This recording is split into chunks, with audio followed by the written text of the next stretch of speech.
সেই দিন আর বেশি দূরে নয়, যেদিন আমার মৃত্যুর খবরটা ভেসে আসবে মসজিদের মাইকে, আর আমার নিথর দেহটা দেখে মানুষ আফসোস করে বলবে, কালকেও দেখেছিলাম এই মানুষটাকে মুচকি হেসে কথা বলতে, তবে আজ হঠাৎ এমন হলো কেন?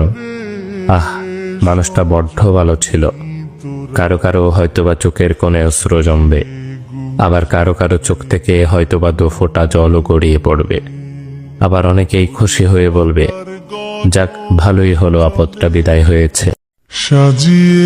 সেই দিন আর বেশি দূরে নয়, যেদিন আমার মৃত্যুর খবরটা ভেসে আসবে মসজিদের মাইকে, আর আমার নিথর দেহটা দেখে মানুষ আফসোস করে বলবে, কালকেও দেখেছিলাম এই মানুষটাকে মুচকি হেসে কথা বলতে, তবে আজ হঠাৎ এমন হলো কেন? আহ, মানুষটা বড্ড ভালো ছিল। কারো কারো হয়তোবা চোখের কোণে অশ্রু জমবে, আবার কারো কারো চোখ থেকে হয়তোবা 2 ফোঁটা জলও গড়িয়ে পড়বে। আবার অনেকেই খুশি হয়ে বলবে, যাক, ভালোই হলো, আপদটা বিদায় হয়েছে।